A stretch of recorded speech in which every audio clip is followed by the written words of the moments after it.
guys, welcome back to our channel. So இந்த வீடியோல நம்ம acne போறதுக்கான 3 இம்பார்ட்டன்ட்டான ஸ்டெப்ஸ் தான் பார்க்க போறோம்.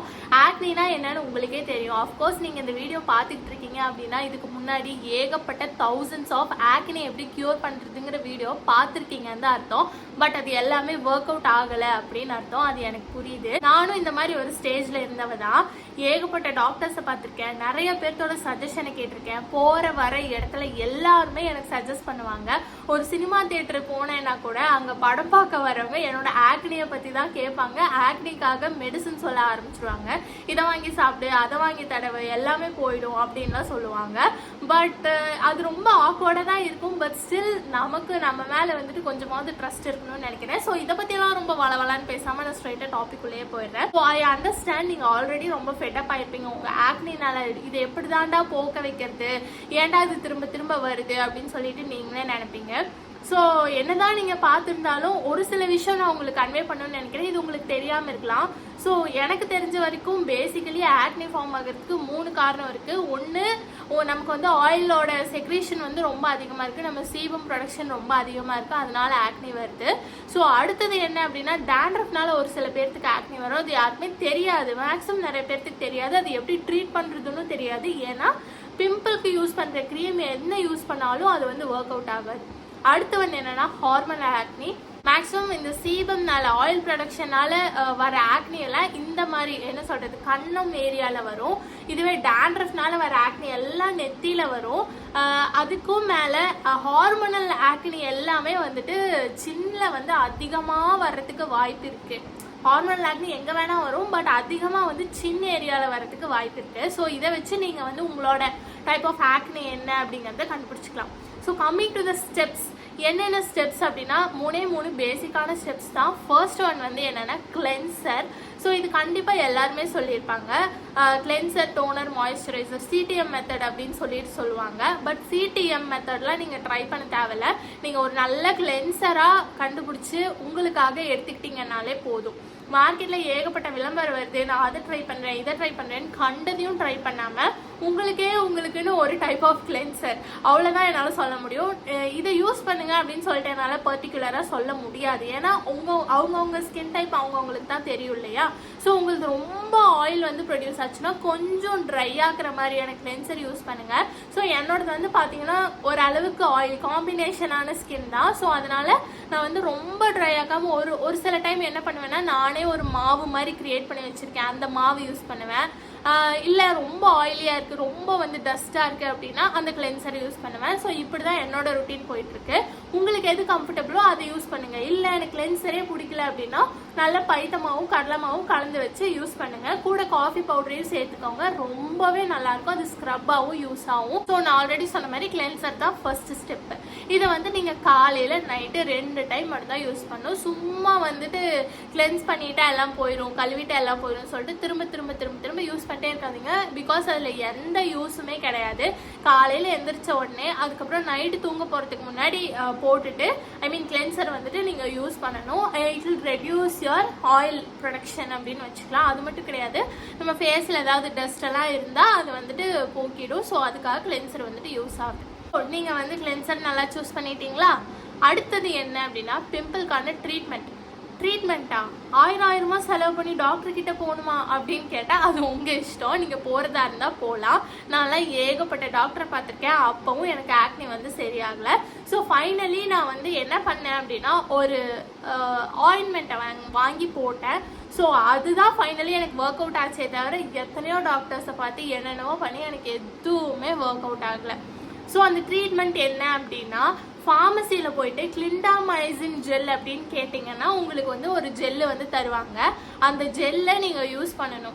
டெய்லி நைட்டு ஃபேஸ் வாஷ் பண்ணிவிட்டு நான் சொன்னாலே அந்த கிளென்சரை யூஸ் பண்ணிவிட்டு அதுக்கப்புறம் நீங்கள் வந்து அந்த ஜெல்லை ஸ்ட்ரெயிட்டாக அந்த பிம்பிள்ஸ் மேலே வைக்கணும். சொல்கிறேன், இது வந்து ஸ்பாட் ட்ரீட்மெண்ட் தான். Acne treatment is always spot treatment. அதாவது இங்கே ஆக்னினா இங்கே மட்டும் தான் வைக்கணும், நீங்கள் மொத்த ஃபேஸுக்கும் போடக்கூடாது. ஸோ அந்த ஜெல்லை வந்து பிம்பிள் மேலே யூஸ் பண்ணணும். ஒரு சில பேர்த்துக்கு நான் என்ன சொல்ல வரேன்னா, இந்த ஜெல்லை யூஸ் பண்ணுறீங்க அப்படின்னா ஆட்டோமேட்டிக்காக என்ன ஆகும்னா அதிகமாக பிம்பிள்ஸ் வர ஆரம்பிக்கும். அந்த ஒரு சில பேர்த்துல நானும் ஒருத்தி தான். ஸோ என்னாச்சு அப்படின்னா, ரொம்ப வருஷத்துக்கு முன்னாடியே நான் இந்த கிளிண்டாமைசின் ஜெல்லை யூஸ் பண்ணியிருக்கேன். அப்படி யூஸ் பண்ணப்போ என்ன ஆகும்னா அதிகமாக பிம்பிள்ஸ் வர ஆரம்பிக்கும். அப்போல்லாம் பர்ஜிங்னா என்னன்னு எனக்கு தெரியாது. இப்போ அதை நான் உங்களுக்கு சொல்கிறேன். அந்த மாதிரி ஜெல்லு நீங்கள் ஆக்னிக்குன்னு ஏதாவது ஒன்று யூஸ் பண்ணீங்க அப்படின்னா ஒரு சில time it will cause you purging. அதாவது கொஞ்சம் ஆக்னி வந்து அதிகமாக வர ஆரம்பிக்கும். நீங்கள் நினச்சி பார்க்க முடியாதபடி அதிகமாக வர ஆரம்பிக்கும். பட் அது டெம்பரரி தான். இதை நான் வந்து கோவிட் டைமில் தான் தெரிஞ்சுக்கிட்டேன். பரவாயில்ல, என்னதான் ஆகுதோ பரவாயில்ல, யூஸ் பண்ணி பார்த்தணும் அப்படின்னு சொல்லிட்டு நான் யூஸ் பண்ணேன். பட் அது ஒரு 3 வீக்ஸ் வந்துட்டு ரொம்ப அதிகமாக ஆக்னி வந்து புதுசாக வர ஆரம்பிச்சிது. வராத இடத்துலலாம் வர ஆரம்பிச்சிது. அதுக்கப்புறம் வந்து பார்த்தீங்கன்னா அப்படியே செட்டில் டவுன் ஆக ஆரம்பிச்சிருச்சு. ஸோ அதை நீங்கள் நம்பி யூஸ் பண்ணணும். ஒரு 3 வாரத்துக்கு அட்ஜஸ்ட் பண்ணிக்கோங்க. உங்களுக்கு பர்ஜிங் ஆரம்பிச்சா, சப்போஸ் உங்களுக்கு வந்து பர்ஜிங் ஆகலைன்னா வெல் அண்ட் குட், நீங்கள் அதை தாராளமாக கண்டினியூ பண்ணி யூஸ் பண்ணலாம். ஓகேவா? ஸோ அந்த கிளிண்டாமைசின் ஜெல்லை ஆக்னி மேலே வச்சுட்டு அடுத்தது என்ன யூஸ் பண்ணணும்னா ட்ரெட்டினாயின் க்ரீம் அப்படின்னு நீங்கள் ஃபார்மசியில் கேட்டிங்கன்னாலும் தருவாங்க. ஸோ அதில் வந்து கான்சன்ட்ரேஷன் வந்து 2 டைப்பாக இருக்குது. நீங்கள் எது கம்மி கான்சன்ட்ரேஷனோ அதை வாங்கிக்கோங்க. அவங்கக்கிட்டே கேளுங்க எது கம்மி கான்சன்ட்ரேஷன் சொல்லிட்டு அவங்களே சஜஸ்ட் பண்ணுவாங்க. நீங்கள் அதை வாங்கிக்கோங்க. ஸோ நம்ம பிம்பிள்ஸ் மேலே அந்த கிளிண்டாமைசின் ஜெல்லை யூஸ் பண்ணதுக்கப்புறம் நம்ம யூஸ் பண்ண வேண்டியது அந்த ட்ரெட்டினாயின் க்ரீமை. அதுக்கு மேலே வந்துட்டு ட்ரெட்டினாயின் க்ரீமை வந்து யூஸ் பண்ணணும். இது எதுக்காக அப்படின்னா, இந்த பிளாக் கலர் மார்க்கு இல்லை ஸ்காரு இல்லை பிம்பிளே வந்துட்டு போகிறதுக்கு இது ரொம்ப ஹெல்ப்ஃபுல்லாக இருக்கும். பட் கிளிண்டாமைசினை ஏன் யூஸ் பண்ணுறோம் அப்படின்னா, இந்த பாக்டீரியாவை வந்து அது கில் பண்ணுறதுக்கு யூஸ் ஆகும். அதனால தான் நம்ம கிளிண்டாமைசினை யூஸ் பண்ணுறோம்.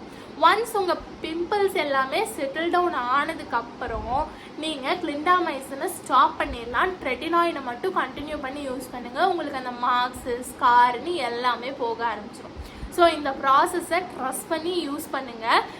இந்த ட்ரீட்மெண்ட்டை ட்ரஸ்ட் பண்ணி யூஸ் பண்ணுங்கள். It will give you wonders அப்படின்னு தான் சொல்லணும். சரி, ஓகே, எனக்கு இதெல்லாம் யூஸ் பண்ணியும் ஆக்னி போவே இல்லை அப்படின்னு நீங்கள் கேட்டிங்கன்னா, மேபி உங்களுக்கு வந்திருக்கிற ஆக்னி டேண்ட்ரஃபாலையாக இருக்கலாம். ஃபங்கல் ஆக்னிக்கு நீங்கள் என்ன க்ரீம் யூஸ் பண்ணாலும் அது போகவே போகாது.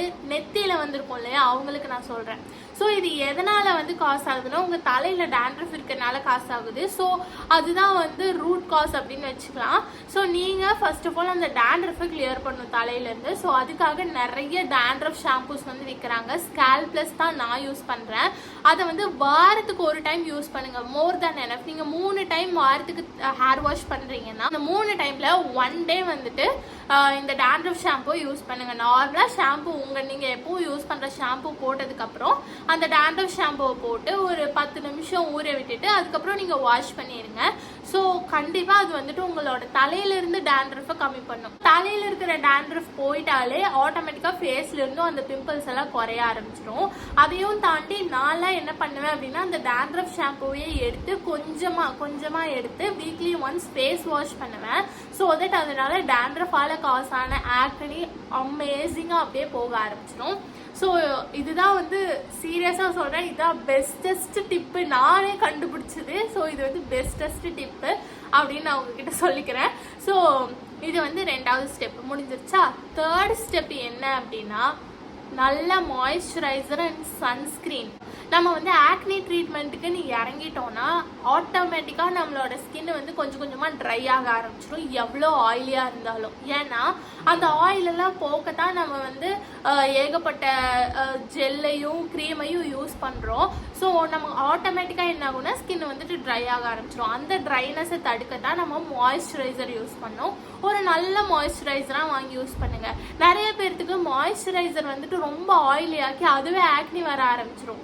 அதனால என்ன பண்ணுங்கன்னா, ஜெல் மாய்ஸ்சரைசரா, வாட்டர் பேஸ்டு மாய்ஸ்சரைசரா, ரொம்ப லைட் வெயிட்டாக தின்னாக இருக்கும் இல்லையா, அந்த மாதிரி வாங்கி யூஸ் பண்ணுங்கள். நான்லாம் வந்துட்டு என்ன மாய்ஸ்சரைசராக யூஸ் பண்ணிட்டு இருந்தேன் அப்படின்னா, ஆலோவேரா ஜெல், பதஞ்சலியோட ஆலோவேரா ஜெல் தான் என்னோட மெயின் மாய்ஸ்சரைசராகவே இருந்தது கொஞ்ச நாள். இப்போ தான் வந்துட்டு கொஞ்சம் வாட்டர் பேஸ்டு மாய்ஸ்சரைசருக்கு மாறியிருக்கேன். ஸோ நீங்கள் இப்போ தான் மாய்ஸ்சரைசர் யூஸ் பண்ண ஆரம்பிக்கிறீங்கன்னா தாராளமாக நீங்கள் ஆலோவேரா ஜெல் யூஸ் பண்ணலாம் அப்படின்னு தான் நான் சஜஸ்ட் பண்ணுவேன். ஸோ காலையில் எழுந்திரிச்சு நான் சொன்ன மாதிரி கிளென்சரை போட்டு ஃபேஸ் வாஷ் பண்ணிவிட்டு மாய்ஸ்சரைசரை போட்டுட்டு அதுக்கு மேலே ஒரு சன்ஸ்க்ரீன் நல்ல சன்ஸ்க்ரீனாக வாங்கி யூஸ் பண்ணுங்கள். கொஞ்சம் சன்ஸ்க்ரீன் வந்துட்டு காஸ்ட்லியாக தான் இருக்கும், பட் ஸ்டில் உங்களோட ஸ்கின்னுக்கு அவ்வளோ நல்லா ஒர்க் ஆகும். நீங்கள் வந்து டேன் ஆயிருக்கீங்க, அதாவது உங்களோட ஒரிஜினல் கலர் வந்துட்டு நல்ல கலராக இருப்பீங்க, ஆனால் வந்துட்டு டேன் வெயில்னால பொல்யூஷனால வந்துட்டு உங்களோட கலர் அப்படியே கருப்பாயிருச்சு அப்படின்னு சொன்னாலும் சரி, இல்லைன்னா வந்துட்டு நான் ஆக்னிக்கான ட்ரீட்மெண்ட்ஸ்லாம் எடுத்துக்கிட்டு இருக்கேன் அப்படின்னு சொன்னாலும் சரி, இல்லை நான் அதிகமாக வந்துட்டு வெயிலில் போகிறவ அதனால வந்து என்னோட ஸ்கின்னு டேமேஜ் ஆகுது அப்படின்னு சொன்னாலும் சரி, எல்லாத்துக்குமே sunscreen is the best option. நீங்கள் அதை யூஸ் பண்ண ஸ்டார்ட் பண்ணிட்டீங்கன்னா நான் சொல்கிறேன், trust me, you will get addict for it. அவ்வளோதான் நான் சொல்லுவேன். கண்டிப்பாக நீங்களே வந்துட்டு டெய்லி அதை யூஸ் பண்ண ஸ்டார்ட் பண்ணிடுவீங்க. It will give you good result. So இதுதான் அந்த 3 பேசிக்கான டிப்ஸ் அப்படின்னு நான் சொல்லுவேன். 3 பேசிக்கான ஸ்டெப்ஸ் நீங்கள் ஃபாலோ பண்ண வேண்டியது உங்கள் ஆக்னி போகிறதுக்கு. First cleanser, second treatment, third one sunscreen and moisturiser. கண்டிப்பாக யூஸ் பண்ணி பார்த்துட்டு வந்து கமெண்ட்டில் சொல்லுங்கள், ஸோ தட் மற்றவங்களுக்கும் அது யூஸ் ஆகும். ட்ரஸ்ட் பண்ணி யூஸ் பண்ணுங்கள். மினிமம் ஒரு 1 மந்தாவது யூஸ் பண்ணி பாருங்கள். அப்போ தான் உங்களுக்கு அந்த டிஃப்ரென்ஸ் தெரியும். எவ்வளவோ ட்ரை பண்ணி பார்த்துருப்பீங்க, இதையும் கொஞ்சம் ட்ரை பண்ணி பாருங்கள். கண்டிப்பாக இந்த வீடியோ உங்களுக்கு யூஸ்ஃபுல்லாக இருந்திருக்கும்னு நினைக்கிறேன் கைஸ். நான் உங்கள் எல்லாரும் இன்னொரு இன்ட்ரெஸ்டிங்கான வீடியோவில் மீட் பண்ணுறேன். Until then, take care. Bye bye.